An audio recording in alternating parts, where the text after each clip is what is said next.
দেখবেন মমতা, সেলিম, হ্যাঁ, অধীর বাবু সব হাতে হাত ধরে বিজেপির বিরুদ্ধে লড়াইতে রাস্তায় নাম।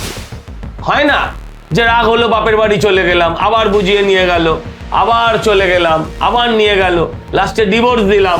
আসলে এরা এসির বাইরে কোনোদিন থাকেনি। ওকে বোঝানো উচিত যে এখন সেন্ট্রাল লকআপেও শীততাপ নিয়ন্ত্রিত না হলেও কুলারের ব্যবস্থা করা আছে।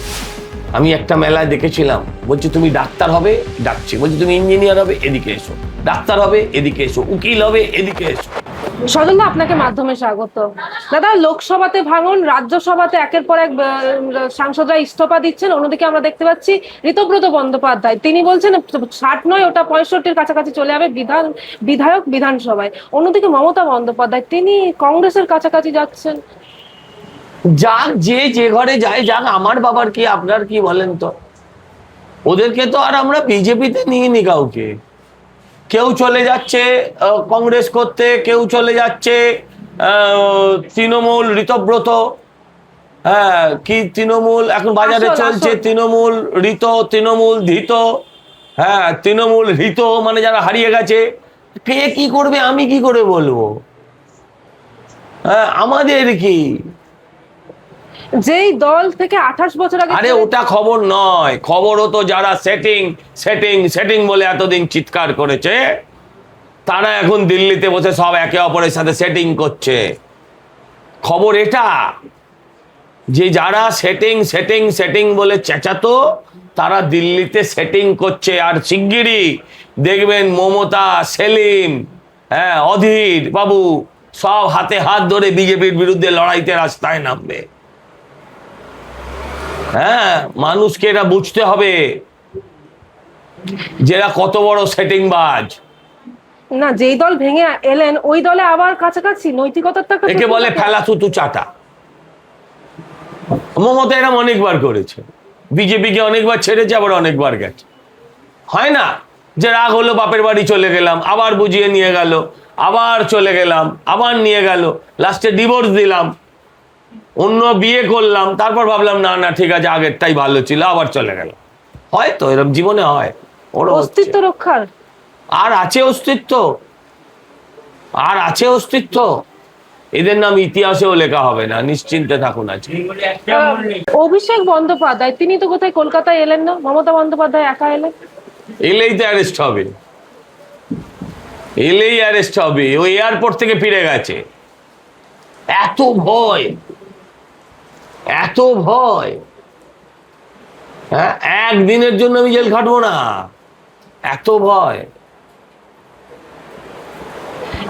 হাইকোর্টের বিচারপতি তিনি বলেছেন এই সইজাল কাণ্ডে আজকে সন্ধ্যে 6টার মধ্যে ওনাকে হাজিরা দিতে হবে, মানে সিআইডির কাছে।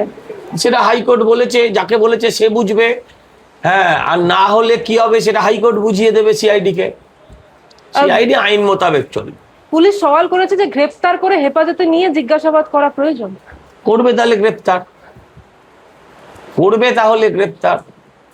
রক্ষা কবচ দেয়নি হাইকোর্ট, বলল সহযোগিতা করলে তবে রক্ষা কবচ। নিশ্চয়ই, এই যা করছে এতেও ভবিষ্যতে বেলও পাবে না, ভবিষ্যতের বেলটাও ও পাবে না, এমন যে লাইনে নিয়ে যাচ্ছে। কেন আসছে না? বারবার সিআইডি কে ঘোরানো, বাড়িতে যাচ্ছে সিআইডি, সেখানে অসহযোগিতা, বারবার ডাকা হচ্ছে, সেখানে অসহযোগিতা। আসলে এরা এসির বাইরে কোনোদিন থাকেনি।